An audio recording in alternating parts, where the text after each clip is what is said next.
좋아요, 구독. 우리 시장 앞서서 제가 뭐 오프닝 때도 말씀을 드렸지만 사실 다른 나라 증시에 비해서 너무나 디커플링이 되는 게 아닌가 싶습니다. 미국 증시도 강했고요. 거기에 일본 증시도 좋았고요. 최근에 중국까지 좋았거든요. 그런데 우리나라 증시는 왜 이런지 너무 궁금해요, 평론가님. 뭐 우리나라 네. 증시가 그 다른 나라에 비해서 저평가되어 있다는 얘기는 뭐 하루 이틀 된 얘기는 아니죠. 네. 사실 뭐 계속해서 있어 왔던 얘기고 그거에 대한 요인은 뭐 뒤에서 설명을 하겠습니다. 네. 그렇지만 1월 증시가 유독 약한 거에 대해서는 사실 우리나라 기관들의 어떤 그 투자 행태를 갖다가 저는 묻지 않을 수가 사실은 없어요. 네. 기관들 같은 경우가 뭐 그 금투사라든지 자산운용사들 같은 경우가 사실은 지난 12월 달에 굉장히 많이 주식을 샀었습니다. 근데 이분들의 행태가 사실은 어떤 장기 투자보다는 어떤 트레이딩에 가깝다라고 얘기할 수가 있어요. 네. 그래서 그걸 갖다가 그 대거 1월 달에도 차익 실현을 내놓았다. 뭐 이게 제가 생각하기에는 좀 수급 측면에서 그게 이제 가장 큰 원인이 됐다라고 보는 거고요. 두 번째는 이제 시장학적 리스크를 빼놓을 수는 없겠죠. 이게 네. 사실은 외국인 이탈을 불렀다라고 얘기할 수가 있습니다. 뭐 우리나라에서는 우리 한국인들 같은 경우는 그거에 대해서 비교적 무덤덤하지만 사실 뭐 북한이 뭐 미사일 쐈다 이런 거에 대해서 도발 이슈가 계속 나오고 계속 있잖아요. 나오고 있으니까 좀 뭐 매도 뭐 맨 처음 맞을 때는 굉장히 아프지만 네. 사실 자꾸 맞다 보면 좀 무감기 치는 것처럼 네, 저희 면역이 많이 됐거든요. 면역이 됐으니까 사실 그런 측면에서 무덤덤하죠. 외국인들은 그렇지 않잖아요. 네. 특히 외국 유력 뭐 언론들은 한반도의 어떤 전쟁 가능성이라든지 발발 가능성들에 대해서 네. 뭐 그게 뭐 기사화되어 가지고 뭐 나오기도 하고 하니까 거기다 다른 나라에서 이미 또 전쟁이 일어나고 있으면 네, 더 그럴 것 그러니까요. 같아요. 그러니까 이제 그런 부분들이 외국인 이탈을 불렀다라고 얘기를 할 수가 있겠죠. 그게 이제 1월에 한국 증시가 유난히 이렇게 좀 그 많이 내린 네. 측면이 아닌가 이런 생각을 하는 거고요. 특히 이제 그 뒤에서 설명을 하겠지만은 기관들은 그런 행태를 갖다 자주 보이는 것 같아요. 네. 호재에 팔아라. 음. 그러니까 사실 오늘 반도체 같은 경우에는 굉장히 좋은 뉴스가 나왔잖아요. 네. 뭐 반도체 수출액이 1월 달에 한 56% 네. 증가를 했다. 그러면 이게 호재가 이게 호재로서 반응을 해야 되는데 오늘 보면 반도체 섹터가 쭉 내리고 있단 말입니다. 네.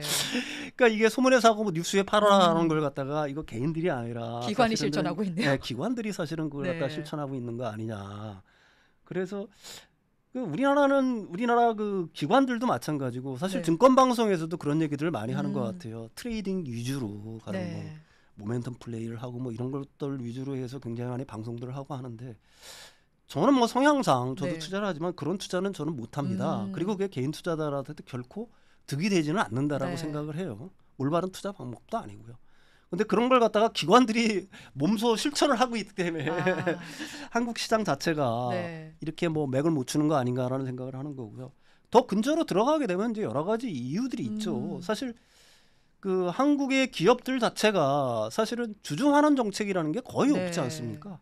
가령 뭐 그 물적 분할, 뭐 우리들이 그 가령 뭐 그 알파벳 같으면 상상도 못할 짓을 알파벳 같으면 벌써 지금 구글도 상장을 시켰어야 되는 거고요. 네. 테슬라도 역시 마찬가지요. 네. 전기차뿐만이 아니라 지금 옵티머스 로봇 분야도 상장을 시켜야 네. 되는 거고 아니면 FSD도 따로 상장을 시켜야 되고 네. 뉴럴링크도 따로 상장을 시켜야 되는데 미국 기업들은 그런 짓을 잘 안 하는데 네. 우리나라 기업들은 조금만 좀 잘 된다 싶으면은 상장을 시켜버린다는 얘기입니다. 네.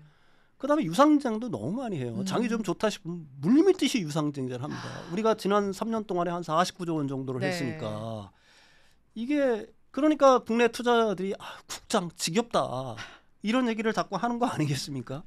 이게 이제 제가 생각하기에는 뭐 중요한 이유 같아요. 네. 두 번째는 주주 환원 정책 자체가 사실은 거의 없다라고 볼 수가 있죠. 배당률로 보게 되면 미국 기업들 같은 경우는 한 90몇 % 정도 되잖아요. 일본, 유럽이 제가 알기로 한 68%, 네. 중국이 한 30%를 좀 넘어가는 것 같아요. 근데 우리나라는 자본주의 국가인데 이게 29%라는 얘기예요. 그러니까 기업들이 네. 돈을 벌어도 이게 그 배당을 통해서 주주 가치를 제고하려고 하는 노력들을 갖다가 거의 네. 보이지 않고 있다. 이런 점이 사실은 그 국내 투자자들뿐만이 아니라 외국인들이 볼 때도 이거 한국 주식 사가지고 네. 이거 뭐 배당도 뭐 별로 시원치 않고 주주 환원도 그렇게 미흡한데 이걸 갖다가 살라고 하겠냐 이건 네. 뭐 이런 식의 어떤 얘기가 나올 수밖에는 없겠죠. 그러니까 그런 것들이 사실은 그 한국 주식시장을 갖다가 계속 그 디스카운팅하는 요소가 될 거고요. 또 하나는 주가 조작이 빈번하잖아요. 예? 그다음에 불법 공매도도 네. 뭐 적발을 했다고 막 계속해서 하는 거고요. 그런데 그거에 대한 엄격한 처벌 네. 아니면은 그걸 갖다가 감시 감독하는 어떤 금융 시스템의 어떤 그 재고 노력들 네. 이걸 갖다가 더 엄격하게 하겠다는 어떤 노력들이 사실은 개인들한테 별로 보이지 않는단 말입니다. 그러니까 이 개인 투자자들이라든지 아니면 기관들도 역시 마찬가지죠. 네. 그런 것들이 좀 그 명백하게 처벌이 되고 이런 것들이 막아져야지. 다시 말해서 주식시장의 어떤 투명성이 개선이 돼야지. 네. 사실은 그게 장기 투자도 가능한 거고. 그러니까 한국 주식시장을 갖다가 레벨업 시킬 수 있는 요소들 중에 하나인데 네. 그러다 보니까 자꾸 어떻게 보게 되면 그 단기적인 투자 이런 거에 어떤 집중하게 되고 네. 모멘텀 플레이를 갖다가 집중하게 되는 그래서 궁극적으로는 한국 주식시장을 갖다가 저평가하게 만드는 이런 요인들이 계속되고 있다라고 봐야 되겠죠. 네, 예, 평론가님 말씀을 들으니까 이제 한국 사람으로서 너무 슬프다는 생각이 예, 들어요. 그렇습니다. 한국 사람인데 우리 한국 주식을 믿지 못하는 사태가 지금 벌어지고 있지 않나 네네네. 네. 싶습니다. 신뢰 회복이 문제일 것 같은데 그렇다면 이런 상황 속에서 정부도 뭐 기업 밸류 프로그램 등 이제 어쨌든 조금 저평가를 해소하기 위해서 노력을 하고 있잖아요. 네네.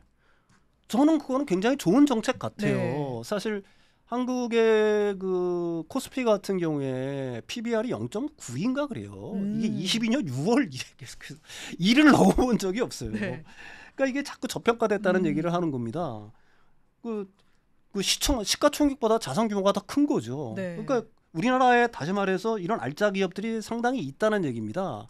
근데 이걸 갖다가 왜 그러면 이렇게 저평가되고 있냐를 갖다가 곰곰이 생각을 해보면 결국은 그 기업 그 레벨업 밸류업 프로그램이라는 것 자체는 사실 일본에서 먼저 한 거잖아요. 네. 일본에서 해서 이게 어느 정도 성공을 한 거란 얘기입니다. 이게 구체적으로 어떤 거냐면은 기업들한테 니들이 지금 저평가되고 있는 기업 가치가 이렇게 하락한 이유를 갖다가 분석을 해서 네. 이걸 어떻게 하면은 가치를 갖다가 높일 수 있는 방안을 제시를 하라. 아. 그래서 공시를 하라는 거거든요. 네. 그러니까 공시를 하라고 하게 되면 공시 안 할 때야 기업들이 그거에 대한 부담이 별로 없지만 네. 공시를 이제 해야 되지 않습니까? 네. 그래 일본 주식시장 같은 경우는 어떻게 했냐면 공시를 안 하면 상장 폐지 시키겠다고 강하게 얘기를 했어요. 그러니까 공시를 한 겁니다. 네. 그러니까 결국은 그 기업 가치를 높이려고 하게 되면은 돈이 많다. 네. 돈은 많고 실적도 어느 정도 나오고 있는 회사예요. 그러면 이 기업 가치를 높이려고 하려면은 어떤 수단이 있겠어요? 그분들은 새로운 어떤 유망한 분야에 투자를 하든지 네.